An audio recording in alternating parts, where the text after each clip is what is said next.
இவரே அர்ஜுன் படத்துல வர்ற மன்சூர் அலிகான் மாதிரி ஒரு பாம்பை தயாரிச்சு வச்சிருவாராம். பிறகு அதே பாம்பு விஜயகாந்த் மாதிரி வாயில கவ்விட்டு வெளியே வந்துட்டு டிஃப்யூஸ் பண்ணி மக்களை காப்பாத்திடுவாராம். அரசியல் இதெல்லாம் ஜகஜமப்பா. இது வரைக்கும் சினிமால தான் இதெல்லாம் பார்த்துக்கிட்டு இருந்தேன். சினிமா வேறு வாழ்க்கை வேறு கிடையாது. மக்களும் சினிமாவும் பாலிட்டிக்களும் கலந்து தான் கிடக்குன்னு சொல்ற ஒரே ஸ்டேட்மெண்ட் அடிச்சு விபூதி அடிச்சு விட்டு அனுப்பி விட்டாரு. இது டிக்டாக் நெட்டிசன்ட்ட விட்டுருந்தா கூட ஒரு 14 நாளைக்கு ஒவ்வொரு லைஃப்லையும் வர வச்சு கிளி கிளி கிளி கிழிச்சு தொங்க விட்டுருப்பாங்க. பேச வந்தவரே இவங்கெல்லாம் பேசுறதெல்லாம் வேஸ்ட், பேசாம நம்ம மதம் மாறி போயிடுறேன்னு சொல்லிட்டு விட்டுட்டு போயிருப்பாரு. அந்த அளவுக்கு ஒரு பெரிய செக்மெண்டா இருந்திருக்கும். நம்மளுக்கு விடிய ஒரு என்டர்டைன்மெண்ட் கிடைச்சிருக்கும். நான் ஏதோ பெரிய ஸ்டேஜ் போட்டு 2 சைட்ல லைட்டு டீம் லைட்டு கீழே இருக்கிற ஊஃபர்லாம் போட்டு மேலுக்கே இந்த மைக் இறக்கி விட்டு சண்டை போடுவாங்க. அதுல நம்ம குளிர் காயெல்லாம் நினைச்சா கூப்பிட்டு வச்சு தர்கால விபூதி அடிச்சு விட்டு அனுப்பி விட்டீங்களே. கொடுத்த ஸ்டேட்மெண்ட்ல அவர் தரப்புல ஒரு நியாயம் இருக்குதான். மந்திரி பிற்பாடுவான், போலீஸ் டிபார்ட்மெண்ட் இவங்கெல்லாம் ஒன்று சேர்ந்து ஒரு விஷயத்தை அவர்கிட்ட எடுத்து சொல்லும் போது நான் டிபேட் பண்ணுவேன் அப்படின்னு சொல்லியிருக்காரு. பிறகு அந்த டிபேட்டை வாபஸ் வாங்குற அளவுக்கு இருந்திருக்குன்னா ஏதோ ஒரு உள்குத்து இருக்கும்ல. 4 கட்டத்தை விட்டு வெளியே யோசிச்சு பார்ப்போமே.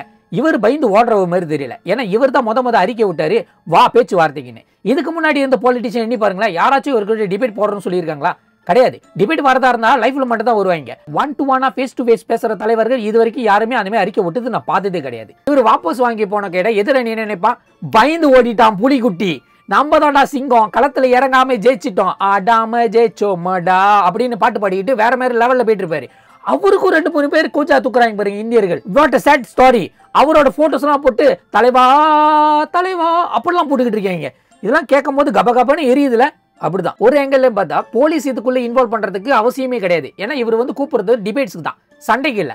1 by 1 பூச்சோங் மைக்கேல் கூட ரிங்குக்குள்ள இறங்குறதா தான் இது வேற கதை. இது அது இல்ல, இது காவடி சம்பந்தப்பட்ட ஒரு விஷயம். அதே நேரத்தில் இந்தியர்கள் குடிச்சிட்டு தான் காவடி எடுக்கிறாங்க சொல்ற ஒரு ஸ்டேட்மெண்ட்டை முறியடிக்கிறதுக்காக தான் இந்த ஒரு பேச்சுவார்த்தையே. மேபி போலீஸோட பார்வையில் எப்படி இருக்குன்னா, இவங்க 2 பேர் பேசுறது வேற விஷயமா இருக்கும், ஆனா நெட்டிசன்லாம் கோவப்பட்டு இருக்காங்க, அதனால வேற மாதிரி வார்த்தைகள்லாம் விட்டு வேற மாதிரி வீடியோஸ்லாம் இந்த ரமடான் காலகட்டத்தில் வேற மாதிரி இம்பாக்ட் நடத்துறோம் அப்படின்னு நினைச்சு இந்த மாதிரி விஷயம்லாம் வேற வேற இடத்துல சின்ன சின்னதா தொடங்கும் போது அது வேற மாதிரி வெடிக்க ஆரம்பிக்கும். அதான் வாய் சண்டையில முடியும், அப்புறம் கை கலப்பல முடியும், அப்புறம் கேங் ஃபைட்டா மாறும், அப்புறம் ஸ்டேட்குள்ள இருக்கிற இஷ்யூஸ் பெருசா ஆயிட்டே இருக்கும். இந்த ஒரு விஷயத்தை முறியடிக்கிறது இந்த ஒரு டிபேட்ஸ் நிப்பாட்டினாலே போதும் அப்படின்னு நினைச்சிருக்கலாம். தூர நோக்க சிந்தனையாமா. அந்த தூர நோக்க சிந்தனையை இந்த ஜம்ரி வினோத் மேல கொஞ்ச நேரம் காட்டியிருக்கலாம். இதுக்கப்புறம் மலேசியால இருக்கிற எல்லா லாயர்ஸும் கூப்பிட்டு வச்சு, எப்பா இவர் மேல என்ன கேஸ் போட்டா கரெக்டா இருக்கும் சொல்லுங்க, அது மாதிரி நான் ஒரு போலீஸ் ரிப்போர்ட்டை எழுதுறோம், அவர் மேல பதிவு செய்யறோம், அப்பதான் இவர் பேசுறது கொஞ்ச நேரம் நிப்பாட்டுவாரு. ஏன்னா இவர் பேசுறது ஒண்ணு, எழுதி போடுறது ஒண்ணு, அதுக்கப்புறம் லைஃப்ல பேசுறது ஒண்ணு. இவர் எந்த நிலையில இருக்காருன்னு தெரியலப்பா. ஆனா மனசுக்குள்ள ஒரு சின்ன பேராசக்கம். இதே போலதான் திருநாவுக்கரசர் சமண மதத்துல சேர்ந்துட்டு சிவனேரியை பத்தி கிளின்னு கிழிச்சுக்கிட்டு இருந்தாரு. சடனா அவருக்கு வைத்த வழி, சமண மதத்துக்காரங்களே காப்பாற்ற முடியல. பிறகு அவங்க அக்கா தான் குற்றாரீனவாருன்னு பாடல் எழுதுறதுக்கு ஒரு காரணமா இருந்தாரு.